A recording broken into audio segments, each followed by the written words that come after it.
प्रिय दर्शकों नमस्कार।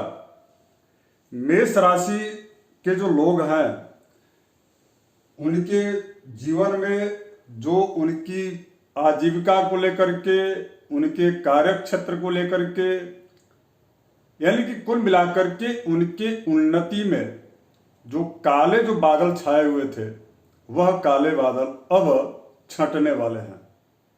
अर्थात 30 अक्टूबर 2023 को राहु मेष राशि छोड़ करके, यानी कि मेष राशि वालों की राशि पर ही थे और वह मेष राशि छोड़ करके और मीन राशि में जा रहे हैं और ये 18 मई 2025 तक रहने वाले हैं।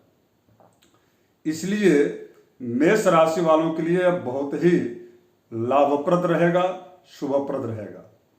और भी हम विस्तार से आपकी राशि पर चर्चा करेंगे, किंतु मैं उसके पहले एक थोड़ी सी सूचना दे दूं कि इस राहु के राशि परिवर्तन का जो फलाफल है वह निरंतर प्रत्येक राशियों का अलग अलग हम लेकर के आ रहे हैं। इस कार्यक्रम में केवल मात्र जो है मेष राशि की चर्चा करेंगे, इसलिए क्योंकि 18 मई 2025 तक एक लंबा समय होता है। लंबे अरसे तक ये आपकी राशि पर इनका क्या प्रभाव शुभाशुभ होगा, कौन सी सावधानियां आपको बरतनी चाहिए, इस विषय पर हम जो है लगातार चर्चा करते रहेंगे।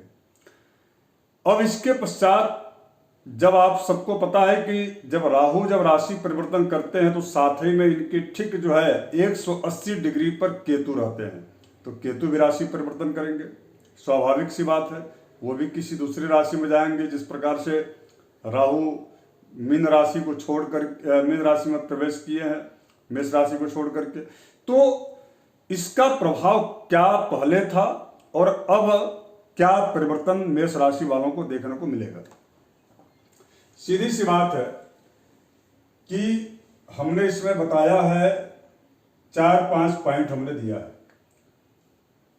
कि इस वर्ष जो है, विशेष करके इस वर्ष का जो हमारा आशय है वह यानी कि 30 अक्टूबर के बाद का 30 अक्टूबर के बाद का समय और 30 अक्टूबर 2023 के पहले का जो समय मेष राशि वालों का था, यह बहुत ही समझने की बात है।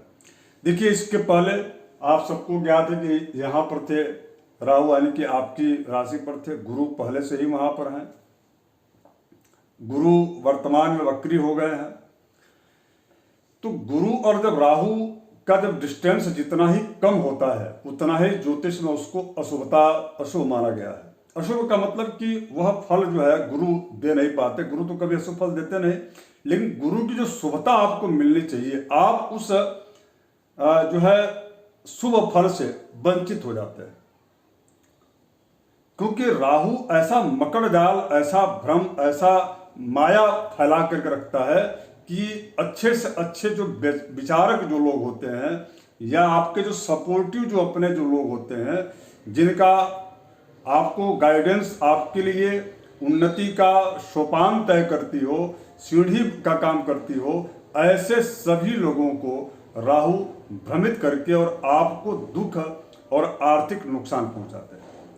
अब मेष राशि वाले चूंकि पिछले लगभग 16-17 महीनों से काफी परेशान थे।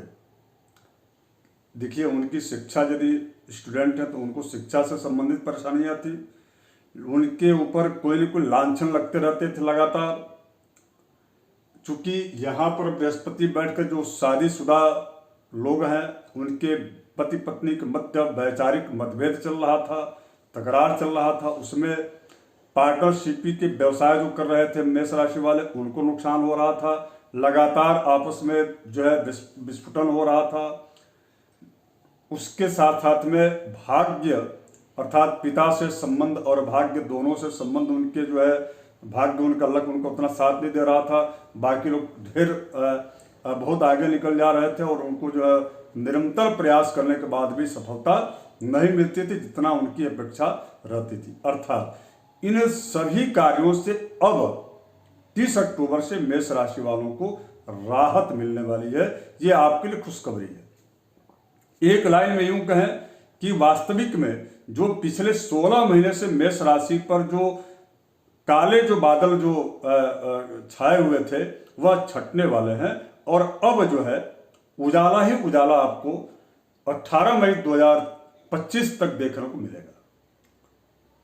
अच्छा, अब इसके पश्चात और क्या क्या चीजें होगा। अब देखिए, राहु जब आपकी राशि से ठीक जो है 12वें स्थान में जाते हैं तो आपको सावधानियां क्या बरतनी है, मैं इसको थोड़ी सी जिक्र कर दूं। सावधानियां आपको बरतनी, चूंकि 12वां जो स्थान होता है वो व्यय का होता है। ऑलरेडी आपने खर्चे इतने बढ़ा चुके हैं, या आपने ऋण और रोग में इतने आपके जो खर्चे हो रहे हैं, वह उस खर्चे में निश्चित रूप से कमियां तभी आएंगी जब आप अपने शारीरिक नियमित दिनचर्या पर ध्यान देंगे। तो ये बहुत महत्वपूर्ण विषय है आपके लिए।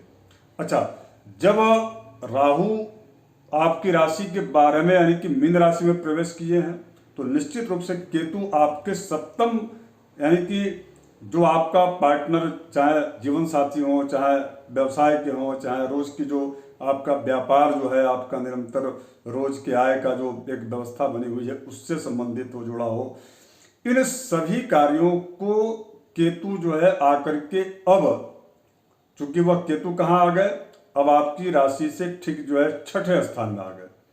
6ठे स्थान में केतु उतना सहज नहीं होते, किंतु ये कहा जाता है कि केतु का स्वभाव चूंकि मंगल के समान होता है, केतु कुजवत कहा गया, तो केतु जो है 6ठे भाव में आकर के मेष राशि वालों के लिए वह अत्यंत लाभकारी हो गए।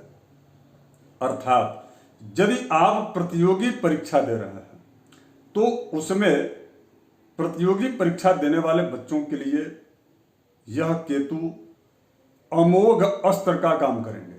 मेमोरी बहुत अच्छी होगी, सफलता उनको प्राप्त होगी। इसके साथ साथ में ऋण यदि आप ले चुके हैं, पिछले 16 महीनों में काफी आपको आर्थिक नुकसान लगातार सहने पड़ रहे हैं, व्यापार को आप जैसे तैसे चला रहे थे, किंतु इसके कारण आपको निश्चित रूप से ऋण लेना पड़ा होगा।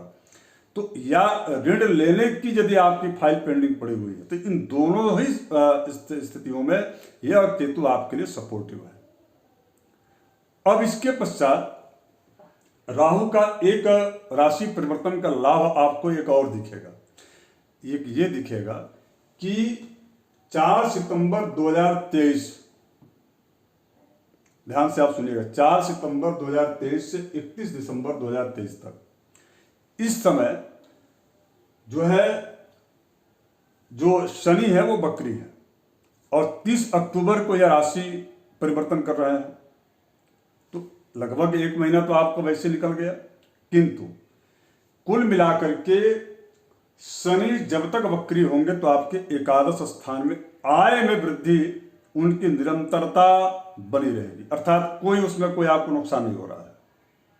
तो कुल मिलाकर के मैं देखूं तो आपकी कुंडली या आपकी राशि के अनुसार यह राहु का जो परिवर्तन है लगभग केवल मात्र आपको व्यय का जो है ध्यान रखते हुए, वैचारिक मतभेद और इन सब चीजों का ध्यान रखते हुए यदि आप देखेंगे तो इन सारी चीजों को आप जो है लगभग सभी क्षेत्र में यह राहु का राशि परिवर्तन आपके लिए अत्यंत शुभप्रद है, लाभप्रद है, इसमें कोई संदेह नहीं। अब इसके पश्चात आपको पूजा पाठ क्या करना चाहिए, यज्ञ आदि क्या करना चाहिए। देखिए, राहु के लिए जब भी हो आंख बंद करके और उनको खुश करने के लिए, राहु को खुश करने के लिए आपको कुछ चीजें जरूर करना चाहिए। देखिए, गेहूं का दान करना चाहिए, काला उड़द और दही इसका जो है दान करना चाहिए, और इसके साथ साथ में यदि संभव हो सके